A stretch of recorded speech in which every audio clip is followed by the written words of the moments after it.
The call came at dawn, shattering the peaceful quiet of my retirement like glass breaking in an empty cathedral. "Dad, I need you. Everything's falling apart." My son Marcus's voice cracked through the phone, carrying a desperation I'd never heard before. For 67 years, I'd lived by simple principles: honesty, hard work, family loyalty. That gray October morning, I discovered how dangerously naive those beliefs could make a man. I'd been reading the morning paper in my favorite armchair, the same leather recliner where I'd read bedtime stories to Marcus 30 years ago.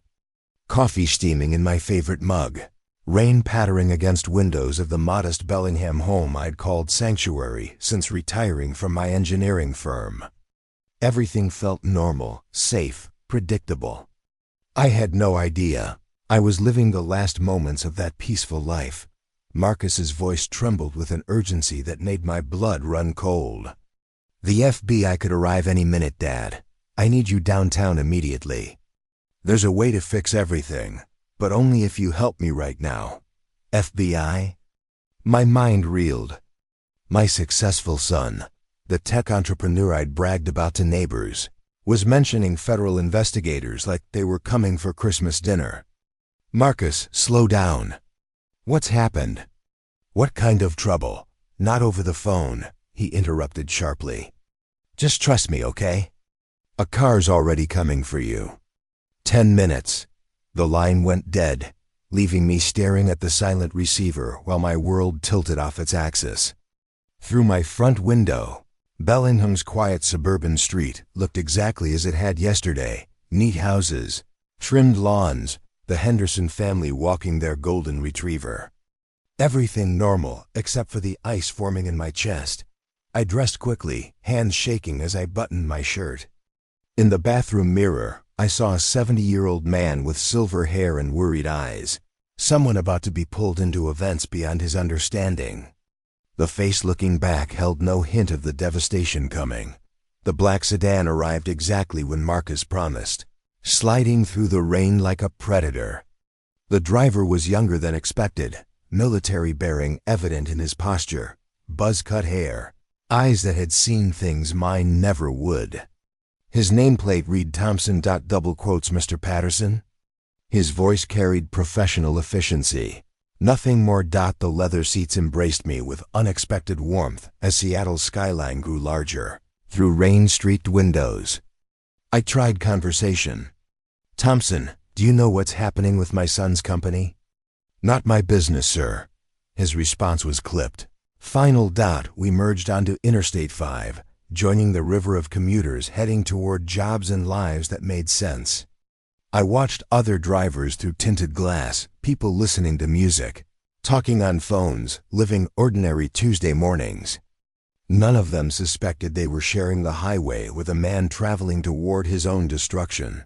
Downtown, Seattle rose around us like a canyon of glass and steel. Marcus's company, Quantum Security Solutions, occupied 3 floors of the Columbia Tower. In the gleaming lobby, the security guard handed me a visitor badge without checking identification. He knew exactly who I was. The elevator climbed to floor 32, opening onto plush carpeting and corporate success. Through glass walls, I saw conference rooms and offices that spoke of serious money. My chest swelled with paternal pride despite my anxiety. Office 3247 sat at the corridor's end. Through the glass wall, I could see Marcus gesturing emphatically at documents spread across a conference table. He spun toward me, his face transforming with relief. "Frank!" He rushed forward, embracing me warmly. "Dad, you're going to save our entire company. Everything's going to be fixed right now." The office screamed success. Mahogany desk, awards covering the walls, floor-to-ceiling windows overlooking Elliott Bay. Framed magazine articles showed Marcus accepting business awards. "Dad, meet Sarah Chun, my business partner." A woman near the windows turned with obvious reluctance. Sarah appeared nervous, avoiding eye contact. Her handshake felt cold. Distracted. "Sarah's been helping me restructure the company finances," Marcus explained, positioning me at the conference table. These papers will protect our family assets while we resolve some temporary cash flow issues. Legal documents fanned out with corporate letterheads and signature lines. Marcus had placed expensive pens at strategic intervals. This seems rather complex for a simple transfer, I said, trying to parse the dense legal jargon. Modern business requires modern solutions, Dad. Trust me. When have I ever steered you wrong? That question would haunt me for months. Sarah shifted nervously near the window, checking her watch. Something about her behavior bothered me, the tension in her shoulders, her obvious desire to be anywhere else. A sharp knock interrupted my reading. Emma Wilson entered without waiting for permission. Mr. Sullivan, you're needed on the phone immediately about the Portland situation. Marcus's expression flickered before recovering. Dad, just look over the papers while I handle this crisis. I'll be right back. The door closed, leaving me alone with Sarah. Her posture had changed completely. Her reflection in the glass showed a woman wrestling with internal battle. I picked up the pen closest to the signature lines. Sarah's hand shot out like lightning, grabbing my sleeve just as ink touched paper. Stop, don't sign anything. Get out of here. Now, documents scattered as I jerked backward. What are you saying? Your son wants to transfer all debts and criminal responsibility to you. These documents make you personally responsible for $23 million in debt.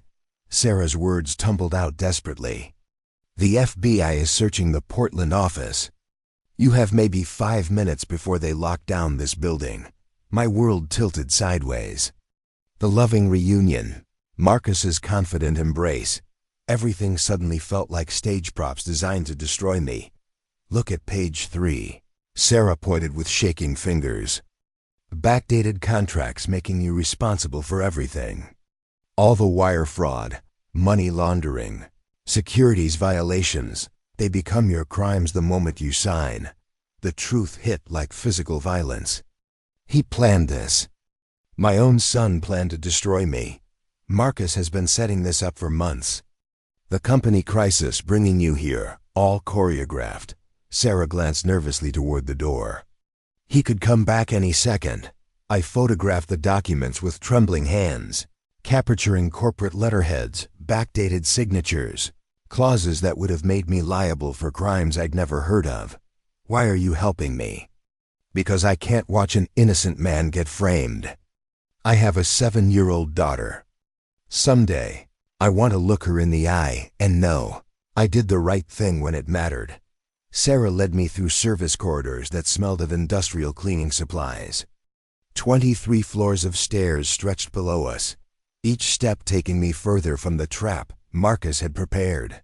If you need testimony, evidence, anything, call me. She pressed a business card into my hand. But be careful. Marcus isn't finished with you yet. Pine Street's cold air hit my face like freedom as I stumbled away from the tower. My phone buzzed, first missed call from Marcus. He'd discovered my escape. Michael Torres had been my attorney for 20 years. His pioneer, square office provided comfort with leather books and strong coffee in a world that had suddenly become dangerous. Frank, this is more serious than you realize. Michael studied the document photos with professional outrage. If you'd signed these papers, you would have become personally responsible for all company debts and criminal charges. We're talking 15 to 20 years in federal prison. 20 years. At 67, that meant dying behind bars for crimes I'd never committed. Marcus is using backdated contracts to make you a peer co-owner since last year, Michael explained. Legally, you would have become responsible for decisions made while you were reading newspapers in your living room. My phone buzzed relentlessly as Marcus's focuses. Desperation increased. Don't read those messages, Michael said. From now on, all communication goes through me. You're not just a victim anymore, Frank. You're a witness to attempted fraud. What do? We go on the offensive. Criminal complaint against Marcus for attempted fraud. Civil lawsuit. Restraining order. 37 phone calls constitute stalking under Washington law. When I arrived home that evening, Marcus's BMW sat in my driveway like a predator. He emerged as I paid the taxi, looking haggard and desperate. "Dad, finally. I've been calling all day. Where have you been?" "I know about your plan, Marcus." The words stopped him mid-stride. "What plan?" "I was trying to save you. You wanted to make me your scapegoat." My voice carried strength. Michael's consultation had given me. His false concern flickered, replaced by something cold. "You ungrateful old man. I built everything while you lived your small, pathetic life. You could have taken the fall. You're old anyway. The son I raised is gone. I don't know who you are." Marcus's fist slammed into his BMW's hood. "You think you're so righteous? You lived your meaningless life while I created an empire. When I needed help, what did you offer? Nothing. I raised you to be honest, to build things that last, to care about people more than profit. Honesty gets you a pension and a house that's falling apart. I chose success. You chose to destroy your own father for that. Success." The silence stretched between us like a chasm. Behind his eyes, I saw our relationship die completely. "Fine. Play victim in court. But don't expect me to pretend I still care about someone who chose strangers over family." Marcus drove away that night, leaving tire marks on my driveway and 30 years of shared memories in ruins. The federal trial stretched across spring. Marcus sat shackled at the defendant's table, his corporate confidence replaced by prison orange and broken posture. Sarah's testimony was devastating.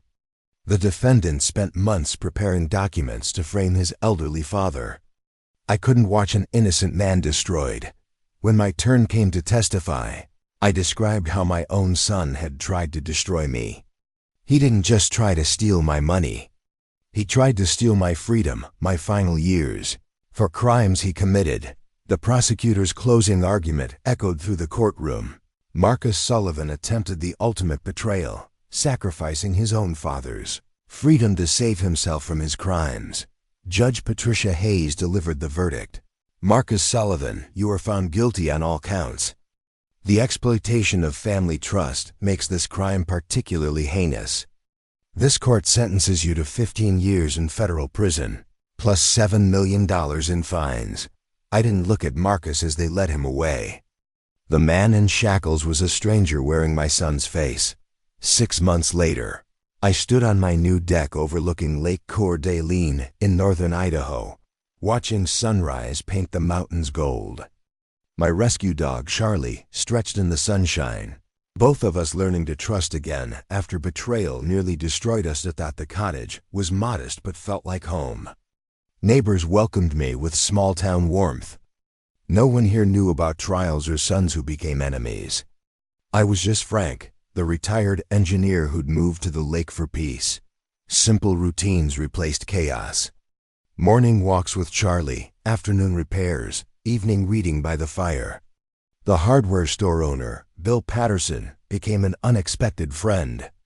"Garden's looking good, Frank." Sarah wrote occasionally about her consulting firm's growth. "Some betrayals teach us who our real friends are. You saved my conscience as much as I helped save you." Sometimes I wondered about Marcus, counting days in federal custody. Did he remember building model rockets together? Probably not. Narcissists rarely waste time on regret.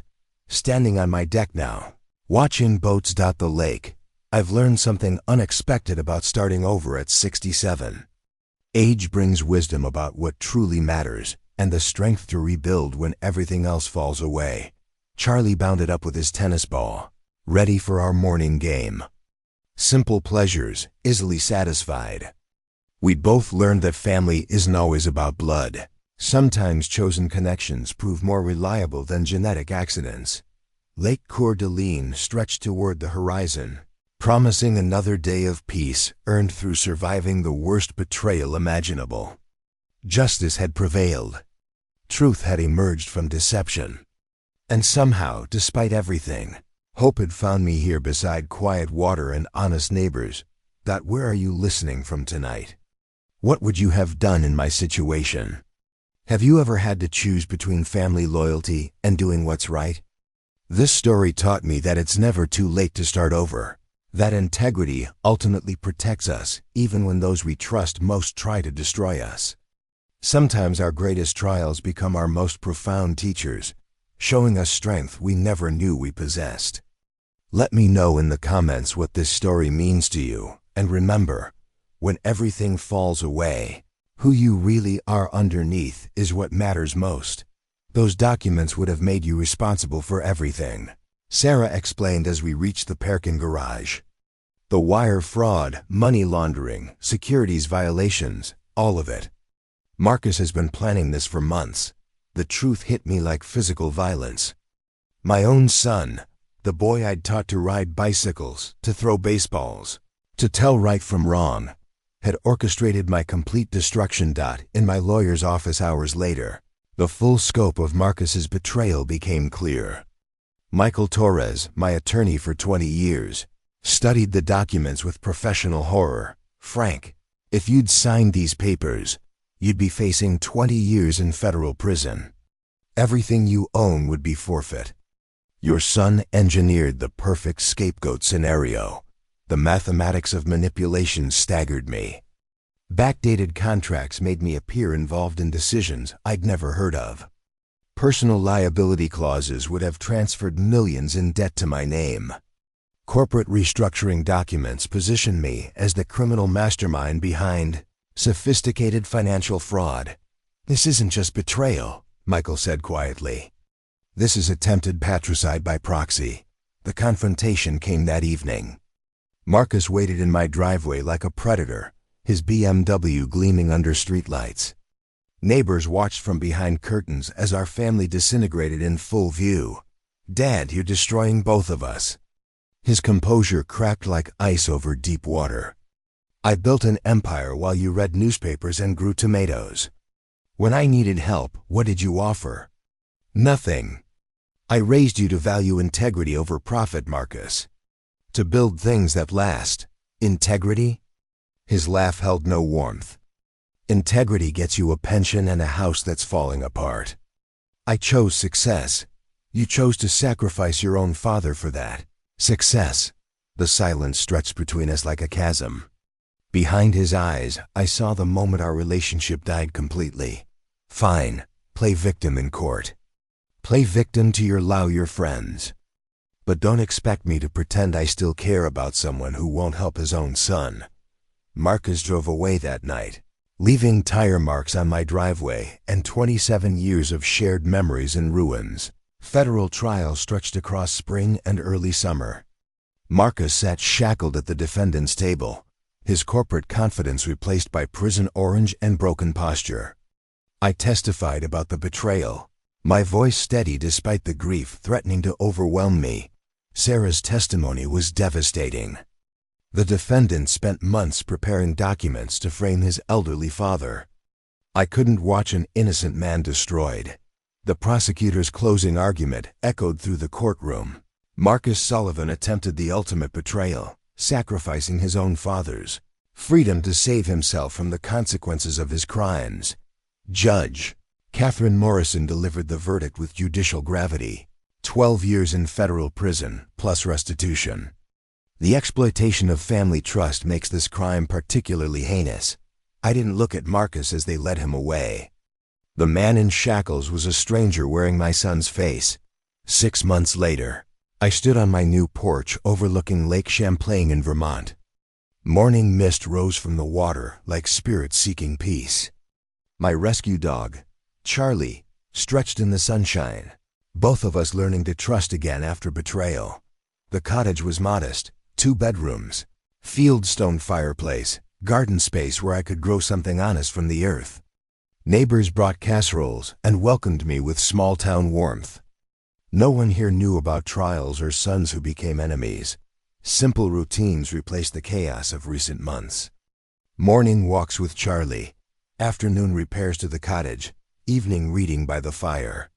Books chosen for pleasure rather than escape from trauma. Sometimes I wondered about Marcus, counting days in a federal facility somewhere. Did he remember building model airplanes together? Did he think about the father who taught him that character mattered more than profit? Probably not. Narcissists rarely waste time on regret. The hardware store owner, Bill Patterson, became an unexpected friend. Gardens looking good. Frank, tomatoes should be ready by Labor Day. Conversations about simple things. Weather, fishing. Honest work felt like medicine for wounds I'd thought might never heal. Sarah wrote occasionally, updating me on her new consulting firm in Portland. Some betrayals teach us who our real friends are, she said in her latest letter. You saved my conscience as much as I helped save you. Standing here now, watching sunrise paint the mountains in gold and amber, I've learned something unexpected. At 67, I discovered strength I never knew I possessed. Sometimes the greatest gift of betrayal is learning who you really are when everything else falls away. The cottage fills with morning light as Charlie and I head inside for breakfast. Simple needs easily satisfied. We've both learned that family isn't always about blood. Sometimes chosen connections prove more reliable than genetic accidents. Justice prevailed. Truth emerged from deception. And somehow, despite everything, peace found me here beside quiet water and honest neighbors. Where are you listening from tonight? What would you have done in my situation? This story taught me that it's never too late to start over, that integrity ultimately protects us even when those we trust most try to destroy us. Let me know in the comments what this story means to you. And remember, sometimes our greatest trials become our most profound teachers.